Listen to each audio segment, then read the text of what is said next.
गुरु गोविंद खड़े काकेला गोपाय।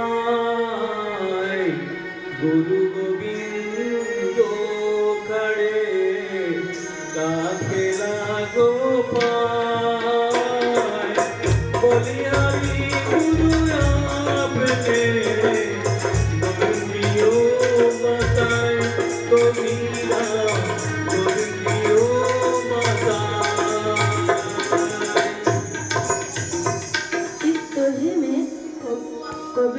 कबीरदास जी ने बताया कि ये जो हमारा ये परिस्थिति, कबीरदास जी कहते हैं कि जीवन में कभी भी ऐसा परिस्थिति आ जाए कि गुरु और गोविंद एक साथ मिले तो सबसे पहले किसे प्रणाम करें? गुरु को ही प्रणाम करनी चाहिए, क्योंकि वही तो है जिन्होंने गोविंद से हमारा परिचय कराया है। ऐसी वाणी बोलिए मन का आपा कोई। ऐसी वाणी बोलिए मन का आपा कोई। और को शीतल करे आप शीतल होई कबीरा आप शीतल कबीरदास जी कहते हैं हर प्राणी को अपनी वाणी इतनी मधुर रखनी चाहिए कि स्वयं का मन शीतल तो हो ही, जो उसके साथ बात सुन रहा है उसका भी मन शीतल हो। बड़ा हुआ तो क्या हुआ है जैसे पेड़ खजूर। बड़ा हुआ तो क्या हुआ है जैसे पेड़ खजूर। पंछी को छाया नहीं फल लगे अति दूर कबीरा फल लगे अति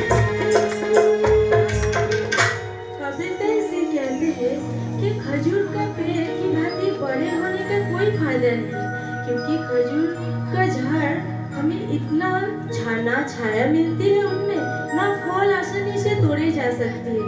अर्थात बड़प्पन होने से किसी का फायदा नहीं है। अगर तुम किसी का काम में ही ना आए तो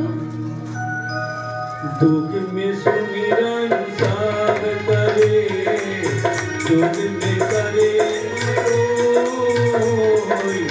दुख में सुमिरन साग करे दुख में करे ना कोई। दुख में सुमिरन करे तो दुख काहे को होई कबीरा दुख काहे को कबीरदास जी कहते हैं सभी लोग विपदा या दुख के घड़ी में ही भगवान को याद करते हैं, दुख से दूर होते ही भगवान को भूल जाते हैं। यदि सुख के समय में भी भगवान को याद किया जाए दुख कभी होगा ही नहीं। माटी का ये कुंभ से तुम करो दे मोई। माटी का ये कुंभ से तुम करो दे मोई। एक दिन ऐसा आएगा मेरा भूमि तो है कबीरा मेरा भूमि तो है। इस सूर्य में कबीरदास जी मनुष्य के अहंकार के बारे में कहते हैं। माटी कुमार से कहते हैं कि तू मुझे क्यों रोद रहा है?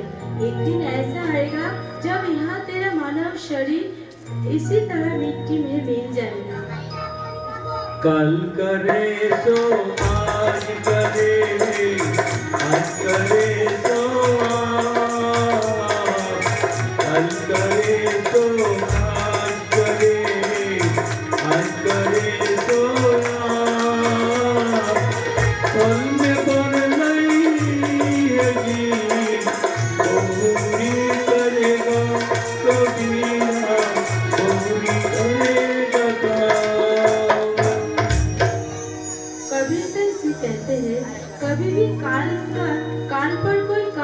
छोड़ो, आज ही कर लो, और जो आज करना है उसे अभी कर लो। अगले ही पल में प्रलय आ जाए तो जीवन का अंत हो जाएगा। फिर जो करना है वो कब करोगे? जाति ना पूछो साधु की, उजली जो कहे। जाति ना पूछो साधु की, उजली जो कहे। मौन करो तलवार कसे, ओडी रहेंदो में कबीरा, ओडी रहेंदो में। कबीरदास जी इस दोहे में कहते हैं, सज्जन को अपना जाति पूछकर उनका ज्ञान को समझना चाहिए। अर्थात साधु को कभी भी उनके जाति के धर्मों के कोई भी मतलब नहीं रखनी चाहिए। हमें उनके पास जो ज्ञान है उसे पाने की लगाव होनी चाहिए, उसे प्राप्त करने की इच्छा रखनी चाहिए। क्योंकि जो साधु होता है उन्हें जात पात धर्म आदियों से परे नहीं होता। उनका मानसिक रूप से इतना ही ऊपर उठ चुका होता है, उनका जात पात धर्म से, सांसारिक कर्म कांड से कोई भी मतलब नहीं होता। इसलिए कबीरदास जी ज्ञान की मात्रा की जोर दे रहे और जो जातिवाद है उनके विरोध कर रहे हैं। और इस दोहे में ये भी यहाँ पे तलवार के मोल करो तलवार का, परा रहने दो मायान।